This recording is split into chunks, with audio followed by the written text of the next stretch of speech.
Estamos de volta com mais um programa História Atual. Você, quando ouve falar em arqueologia, é possível que você direcione o seu pensamento para a ficção, para o cinema, para as aventuras de Indiana Jones. A arqueologia está no nosso cotidiano. Não precisa ir buscar no cinema ou na ficção. A arqueologia é essencial para compreendermos as sociedades. E no programa de hoje, nós iremos bater um pouco papo legal, descontraído, com uma pessoa que vem desenvolvendo um trabalho espetacular na área de arqueologia. Não saia daí. Em instantes, estaremos de volta.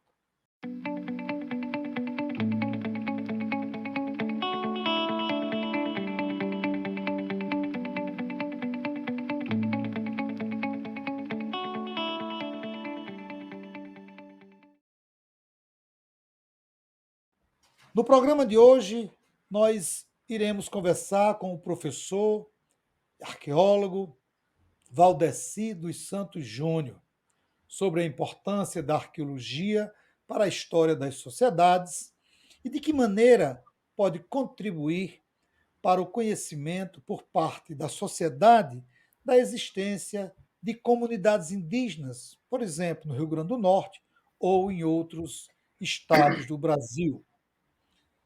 Valdeci é graduado em História pela Universidade do Estado do Rio Grande do Norte, mestre e doutor em Arqueologia pela Universidade Federal de Pernambuco e pós-doutor pela Universidade de Coimbra.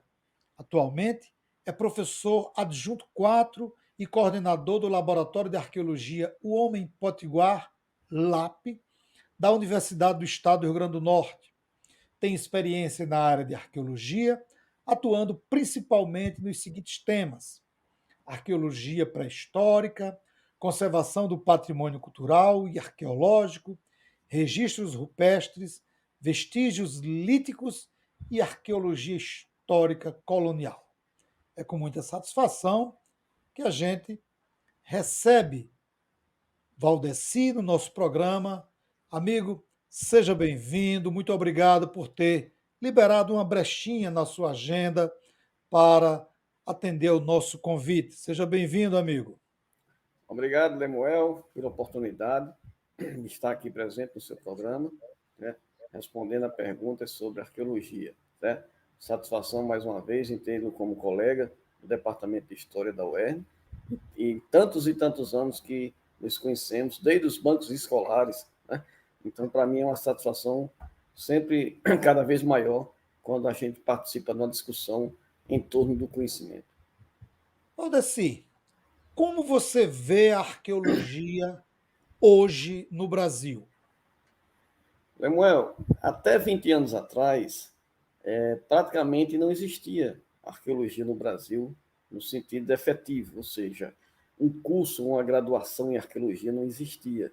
Existiam mestrados, doutorados em história, com concentração em pré-história. Basta citar que o primeiro curso de graduação em arqueologia no Nordeste brasileiro surge somente em 2004, né? Na Univasf, Universidade do Vale do São Francisco. Depois surge também a graduação em arqueologia em Pernambuco, e depois surge o mestrado, o doutorado. Então, assim, nesses últimos 20 anos, houve um crescimento muito bom em termos de conhecimento arqueológico, ou seja, tanto em cursos, hoje são 14 cursos de graduação em arqueologia, vinculados também a programa de pós-graduação com mestrados, com doutorados. Né? Isso permitiu com que a maior parte das obras que são feitas no Brasil e que envolvam o revolvimento de sedimentos, tais como parques solares, instalação de parques fotovoltaicos, construção de estradas, barragens, certo? Loteamentos imobiliários, tudo que envolva revolvimento de sedimentos tem que ter um laudo, um parecer arqueológico preliminar, antes de qualquer obra que seja feita. E isso, antes de 2000 1992 era muito difícil, certo? Ocorria de forma muito esporádica. Hoje não, hoje é praticamente uma constante e todas as grandes obras no país têm esses estudos arqueológicos que, de uma certa forma, vêm a salvaguardar, vamos dizer assim, os vestígios materiais das sociedades pretéritas, certo? As sociedades indígenas, os grupos que nos antecederam. Então, tudo isso agora está sendo preservado e resgatado em termos de conhecimento, né? Os portugueses chegaram aqui em 1500, né? Mas o Brasil, segundo as últimas pesquisas feitas, já tinha populações aqui habitando há 50 mil anos, 40 mil anos, e aqui no Rio Grande do Norte há 10 mil anos atrás. Então, é todo esse passado que estava, vamos dizer assim, adormecido em termos de pesquisas, que hoje, com a arqueologia no Brasil, está aflorando, vamos dizer assim, permitindo que a gente conheça um pouco mais desse passado que era obscuro até um certo ponto atrás. Aldeci, como foi iniciar um trabalho na UERN, na área de arqueologia, sem nenhuma estrutura? A UERN, eu gostaria de parabenizar a UERN, porque em 1992, certo? A professora Salomé já tinha instalado um curso, já tinha feito um curso aqui de métodos e técnicas arqueológicas, trazendo a então professora Gabriela Martim, certo? E a professora Alice Braga, certo? Para dar um curso aqui de 15 dias na UERN, né? Então, na época era a Fundação Universitária, né? Então, foi feito esse curso.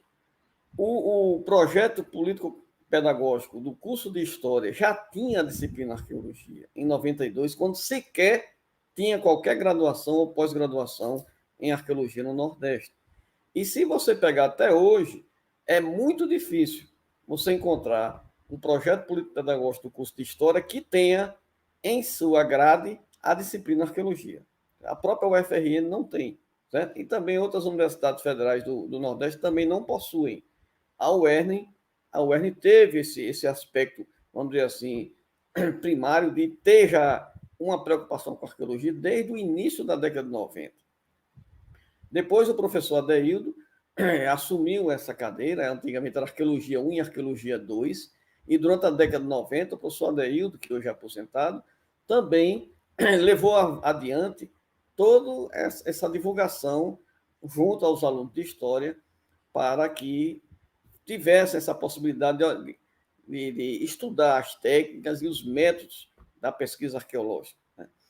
Até que no começo dos anos 2000, né, quando o professor Adeildo se aposenta, a gente assume a cadeira de arqueologia, a gente cria um núcleo de estudos arqueológicos, com a participação de alunos, de professores, cria um regimento, aprova esse regimento e estatuto, e a partir daí foi uma sucessão de etapas, sempre contando com a colaboração de alunos e dos colegas professores em sugestões, principalmente.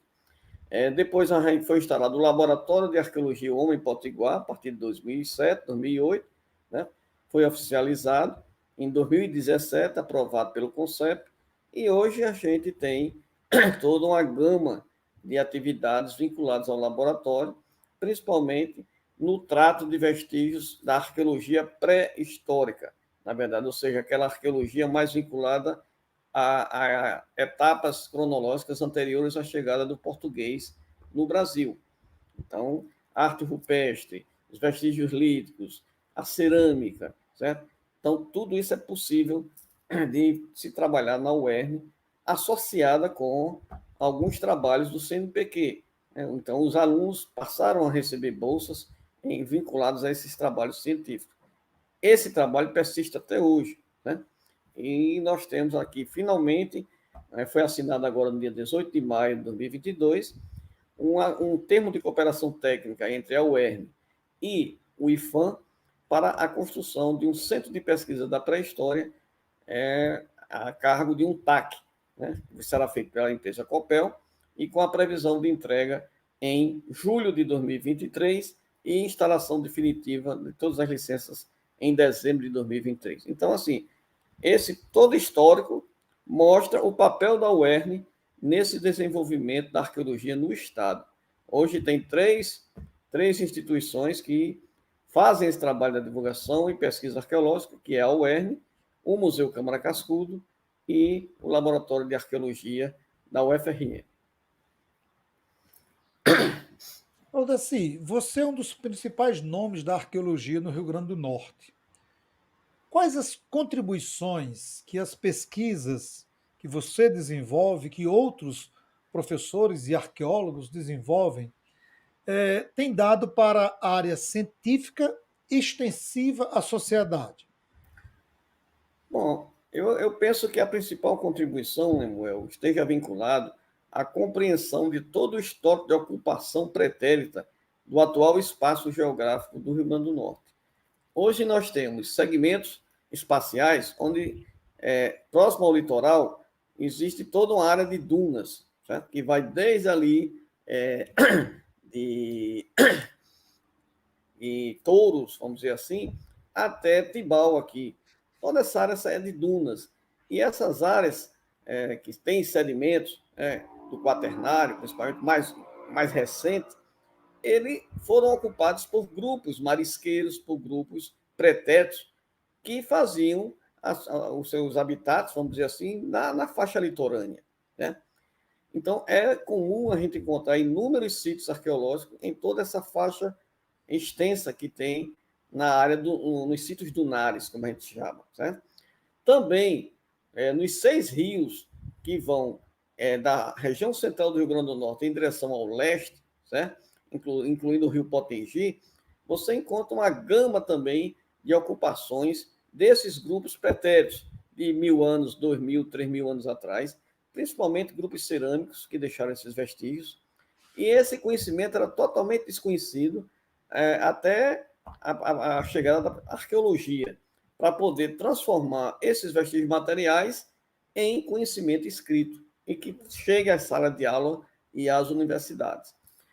A mesma coisa aqui também, na região central, na bacia hidrográfica do Rio Piranhas a Sul, todo esse conhecimento para a instalação, por exemplo, da barragem Armando Ribeiro Gonçalves, foi feito um trabalho em 1983 muito extensivo de coleta de material lítico que permitiram ocupações, datações, evidenciando a presença do homem ali na região já há 10 mil anos atrás. Né? A mesma coisa na região central, com a nossa tese de doutorado, nós conseguimos evidenciar que há 4.150 anos, grupos já estavam lascando o silexito e o material lítico ali na região central. Então, foi possível a gente fazer toda uma cronologia dessas ocupações de grupos pretéritos em toda essa área espacial que hoje se chama o estado do Rio Grande do Norte. Eu acredito que essa foi a maior contribuição em termos de conhecimento científico. Mas, acima disso, está vinculado também às obras que virá certamente numa próxima pergunta. Nós estamos conversando com o professor e arqueólogo Valdeci dos Santos Júnior, batendo um papo sobre arqueologia e a importância das pesquisas, não só para o desenvolvimento da ciência, mas também para a sociedade. Você que entrou agora no nosso canal, que não é inscrito, se inscreva, dê um like, compartilhe a nossa programação, dê sugestões de temas. O nosso canal é aberto e aceita as sugestões.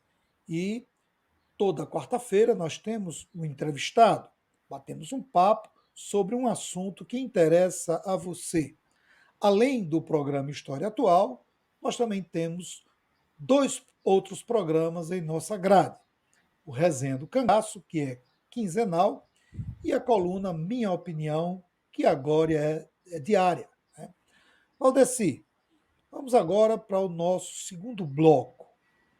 Muitas pessoas, estudantes ou não estudantes, ignoram a existência de comunidades indígenas no Rio Grande do Norte. Isso significa que ainda prevalece a narrativa oficial consolidada através da historiografia tradicional e clássica? Essa é uma questão que perdurou durante muito tempo.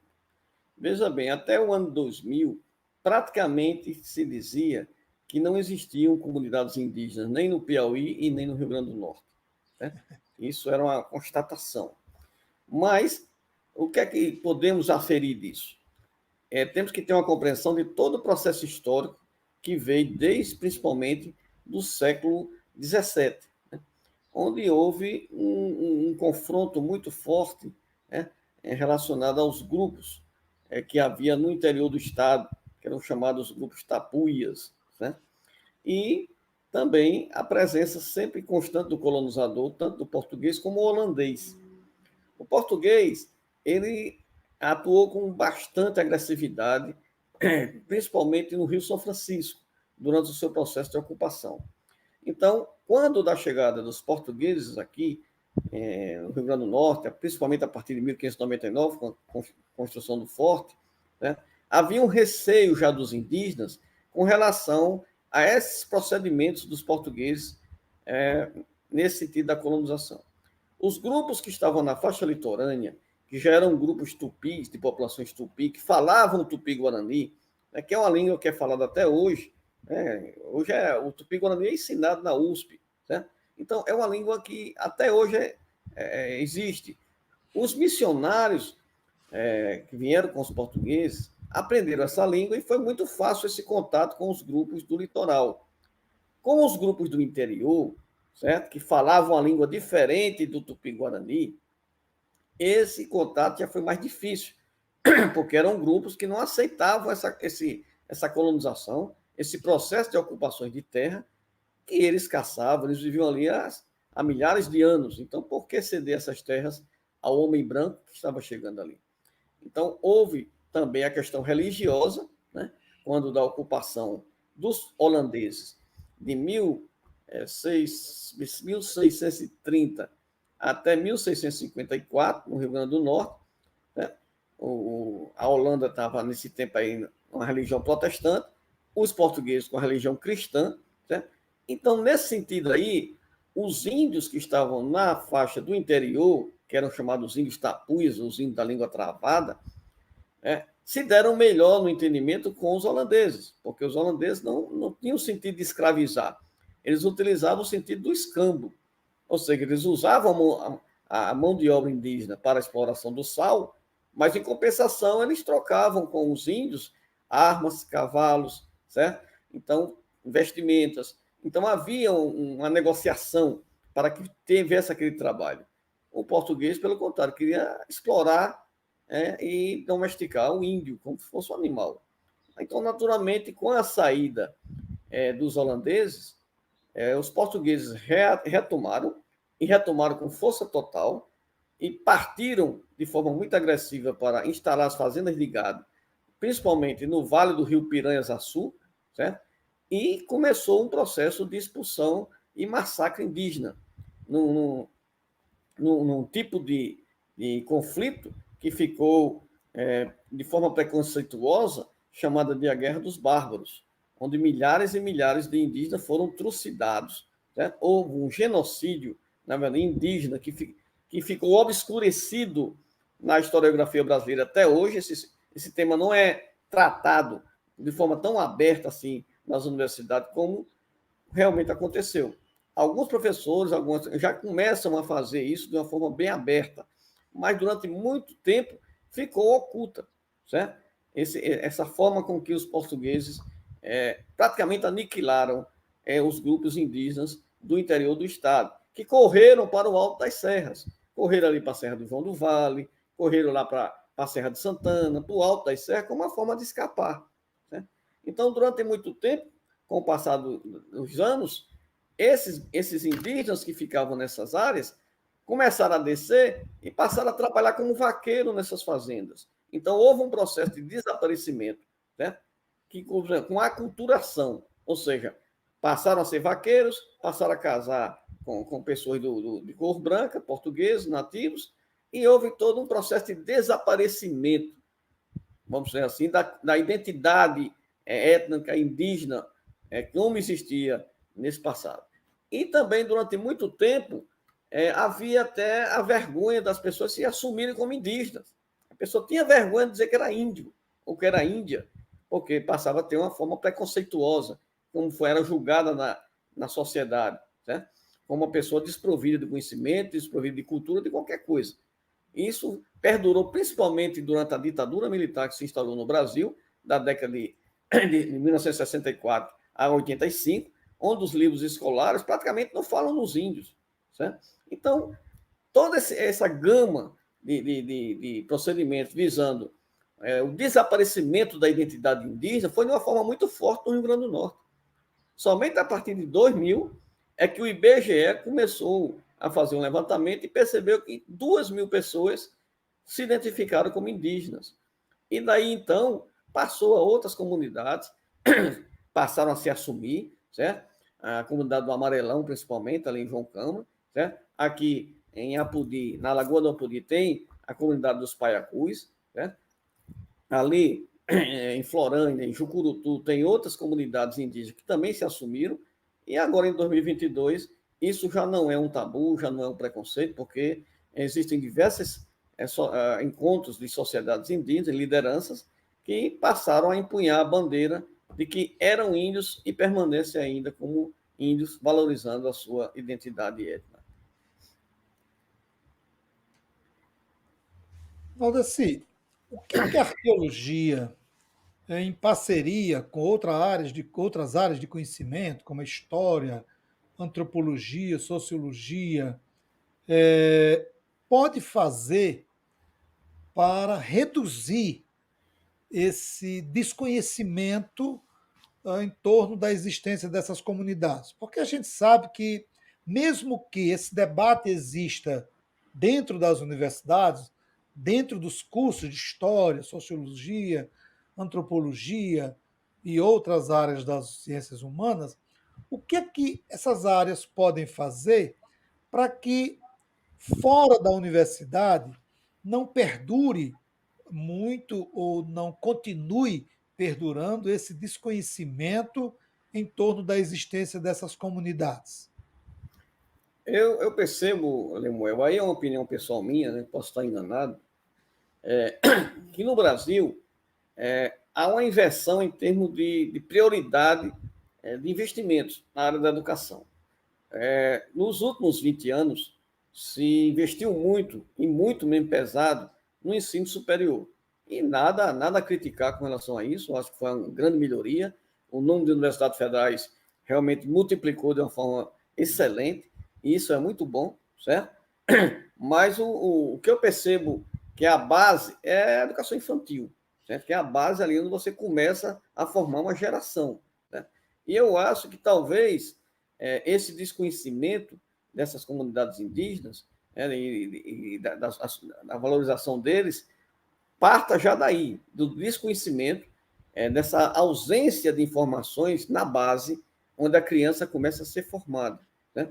Talvez se esse investimento na divulgação, na visita a museus indígenas, certo? No trabalho dos livros didáticos, com a inserção de temáticas voltadas para as comunidades indígenas, já na base, está ali no nível da educação infantil, e depois na educação básica, ajudaria, vamos dizer assim, a remover esse desconhecimento que a grande massa possui com relação às comunidades indígenas.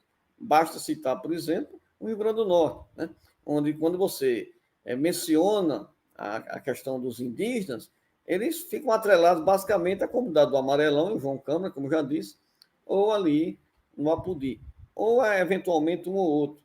Mas eu acredito que as instituições, principalmente a Fundação José Augusto, né? As universidades federais, a UERN, as escolas, certo?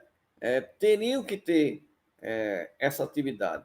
Houve já um avanço, principalmente nos últimos anos também, com a inserção do ensino da história indígena, certo? Que nem existia isso. Né? Então, nos últimos 10 anos, houve essa inserção nos currículos nacionais, nos parâmetros currículos nacionais, o que auxiliou bastante. Né? Até no programa, por exemplo, do Prof. História, tem a disciplina de ensino de história indígena.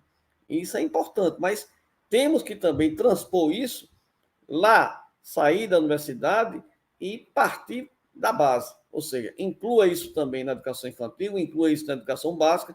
Aí eu tenho certeza que com o auxílio dos historiadores, dos antropólogos e dos sociólogos, talvez a gente, em alguns anos, consiga reverter esse desconhecimento com relação às comunidades indígenas.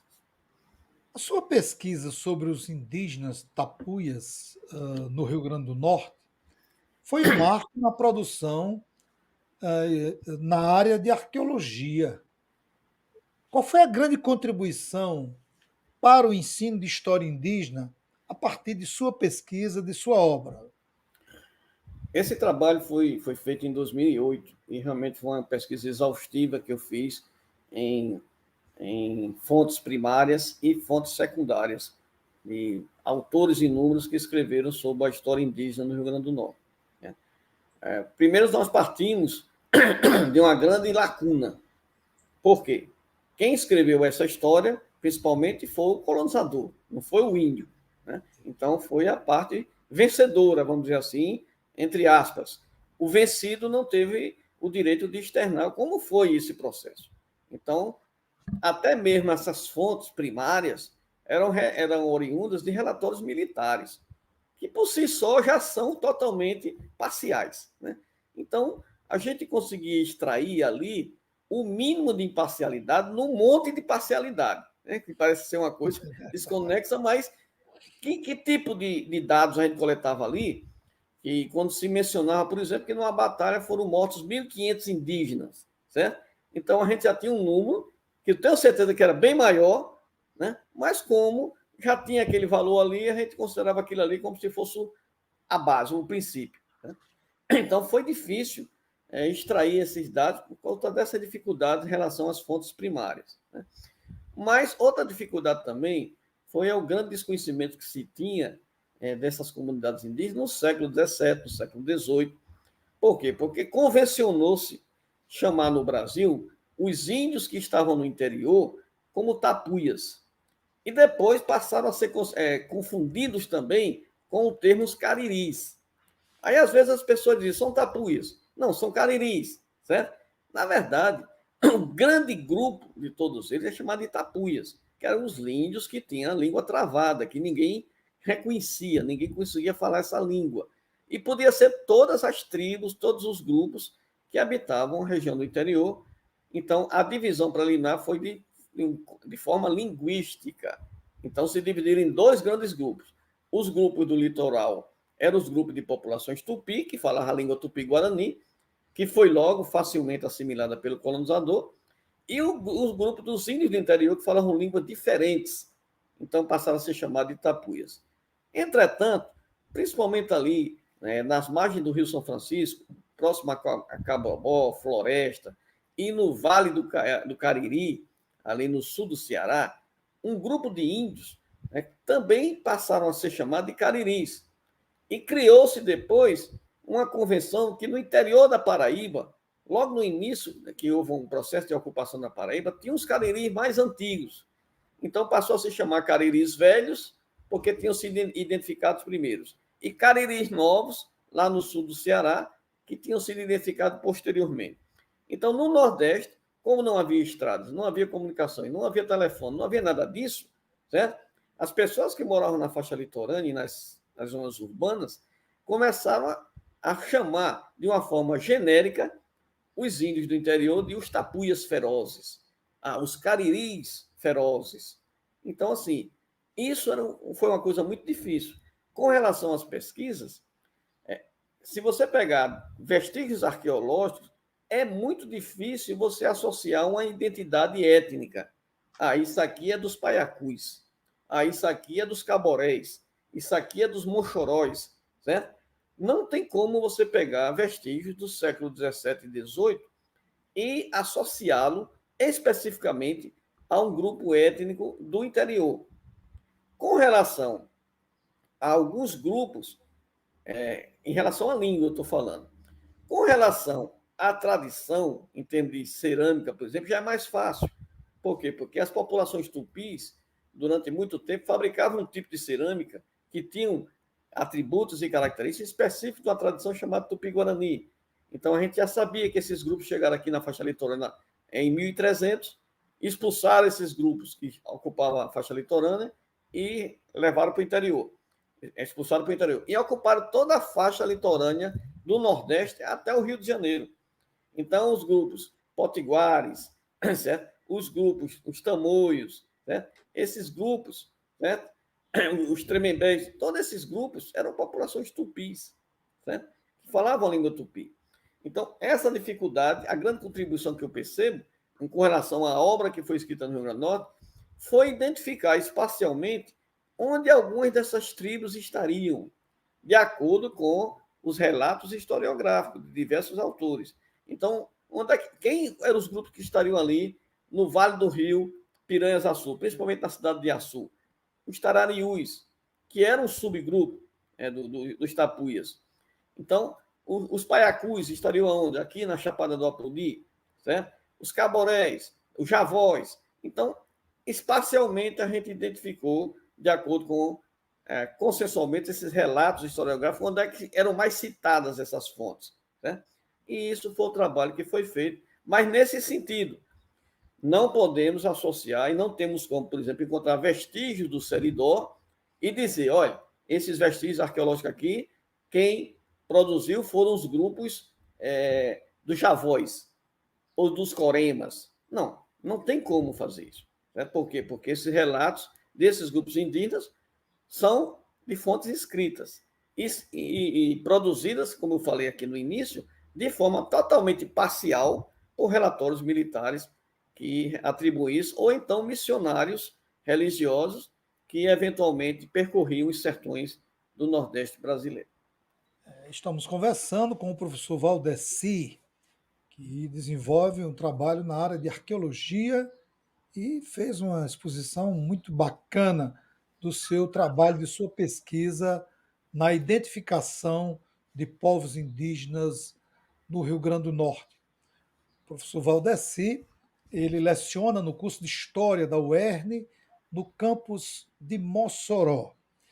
Valdeci, estamos caminhando para o final da nossa entrevista, mas antes da última pergunta, mais uma vez eu quero convidar você que entrou agora no nosso canal, que ainda não é inscrito, se inscreva, dê o seu like, dê sugestões de tema, é importante para a gente. E eu quero agradecer a cada um de vocês que entra no canal, que assiste a nossa programação, que dá sugestões. É importante, porque faz com que o nosso trabalho se desenvolva e se consolide. O nosso programa, ele tem como objetivo discutir e levar ao conhecimento das pessoas temas ligados à história e áreas afins, mas também temas relevantes da atualidade, como política, economia, meio ambiente e outras questões de interesse da sociedade brasileira. Valdeci, você também escreveu sobre a pré-história do Rio Grande do Norte. Esse tema tem sido trabalhado nas escolas e de que maneira isso ocorre? Samuel, esse livro ele contempla 12 artigos que foram produzidos nos últimos 20 anos, juntamente com alguns pesquisadores ou individualmente, onde eu sempre tive trabalhando esses artigos, especificamente relacionados à arqueologia no Rio Grande do Norte. Então, são artigos relacionados à arqueologia da paisagem, à arte rupestre, a vestígios líticos, a ocupações. Então, como eu percebi essa ausência, se você procurar, não tem um livro específico, nem em educação básica, nem nas universidades, intitulado A Pré-História do Rio Grande do Norte. Não existe, certo? Que esteja à venda para a pessoa pegar e ler. Certo? Então, foi uma forma de preencher um pouco essa lacuna relacionada especificamente a isso. Ou seja, os alunos de graduação de História, de pós-graduação de História também em Arqueologia, teriam a oportunidade de ter acesso a artigos que falam especificamente da arqueologia no Rio Grande do Norte. Entretanto, existe uma falha nesse sentido. Esse livro como são artigos científicos produzidos em periódicos de arqueologia, certo? O nível de compreensão é um pouco acima, elevado, em relação, por exemplo, a uma educação básica, certo? Onde realmente teria que ter um livro didático, né? Que fosse uma linguagem acessível e a compreensão dos alunos do ensino médio, certo? E que fosse facilmente assimilado pelas escolas, tanto a nível privado como público. Né? Confesso que falta esse livro ainda, certo? Essa obra que eu escrevi, ele atende um segmento da acadêmico, da sociedade, e alunos de graduação, mas, infelizmente, não atende um nível médio, um aluno que esteja ali na educação básica. Teria que ter uma linguagem mais acessível, realmente condizente com a didática a ser empregada pelos professores das escolas municipais, escolas estaduais e escolas privadas relacionadas ao tema. Certo? Eu penso no futuro produzir uma obra nesse sentido. Não é fácil, né? A gente produzir, porque tem que ter um conhecimento específico de didática voltada para a educação básica, para poder fazer essa divulgação, esse conhecimento. Né?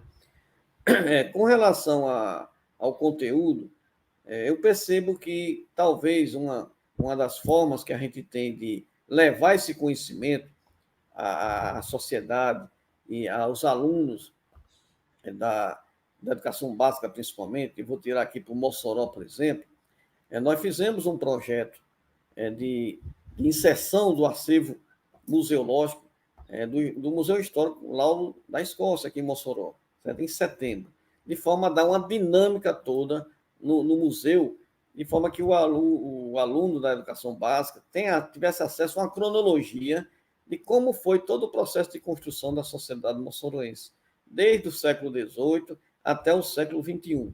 Né?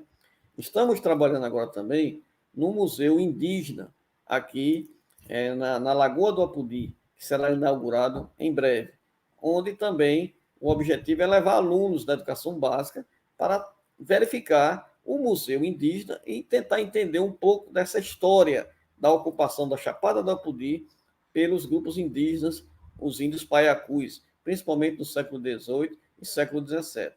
Então, eu acredito que são alternativas que podem ser aplicadas, principalmente a utilização de museus, para que permita que esses alunos transponham um muro da sala de aula e vá ao local onde ele pode observar tanto os artefatos físicos, como também o conteúdo que informe a respeito desses grupos indígenas e dessa pré-história no nosso estado. Né? Essas são medidas, como eu estou frisando, que contemplam tanto atividades educacionais voltadas e principalmente a inserção dos professores nesse contexto, e fazer visitas guiadas aos museus que façam essa pesquisa. E também fazer com que os alunos da educação básica vão também às universidades. Certo? Nós temos um laboratório de arqueologia na UERN, já teve visita de alunos da Escola de Educação Básica em anos anteriores que foram conhecer de perto e a gente teve a oportunidade de mostrar isso. Já fui convidado também para fazer palestras em universidades privadas, aqui na UNP. Certo? Então, assim, eu acredito que essa divulgação parte disso, tanto no sentido acadêmico, do professor ministrar aulas, mas também levar alunos aos museus e aos lugares de memórias, certo? E também, especificamente, fazer a produção de material didático específico para as escolas de nível municipal, estadual e federal, voltadas para a educação básica nesse sentido. Que pena, estamos chegando ao final do nosso bate-papo com o professor Valdeci, papo descontraído e muita informação para você que é estudante, seja do ensino básico ou universitário. Acompanhe o nosso programa, porque essa entrevista, essas informações que o professor Valdeci trouxe aqui para a gente é muito importante. Valdeci, eu abro para você, amigo, fazer suas considerações finais. Agradeço, Lemuel, mais uma vez pela oportunidade, certo? De levar um pouco essa informação ao público. Espero que cada vez cresça mais esse seu público desse programa, que é muito importante para a divulgação do conhecimento em termos gerais, certo? Penso que são iniciativas dessa forma que vão contribuir para que as pessoas que têm acesso à internet, que estejam em qualquer lugar do país ou mesmo fora dele, tenham acesso a essas informações. Eu, por exemplo, sou um, um profundo não, um insistente, certo? Espectador do YouTube. Eu vejo documentários, vejo canais, vejo tudo. Tem vezes que eu passo horas e horas sempre procurando informações, porque você consegue acessar isso. Então, esses canais são muito importantes para que a pessoa tenha acesso a esse conhecimento e tenha acesso a essas discussões. As lives, os podcasts, né? Tudo isso aí vem enriquecer cada vez mais e o acesso ao conhecimento que eu e você, Samuel, nós não tínhamos há 30 anos atrás. Né? Se a gente tivesse que fazer uma dissertação, uma coisa, nós tínhamos que ir pessoalmente às bibliotecas, pesquisar livro por livro, anotar, certo? Então, hoje não, hoje o mundo vem à sua porta, vem à sua tela, certo? Ao contrário, você consegue acessar qualquer coisa a partir de uma simples tela de computador ou de um celular.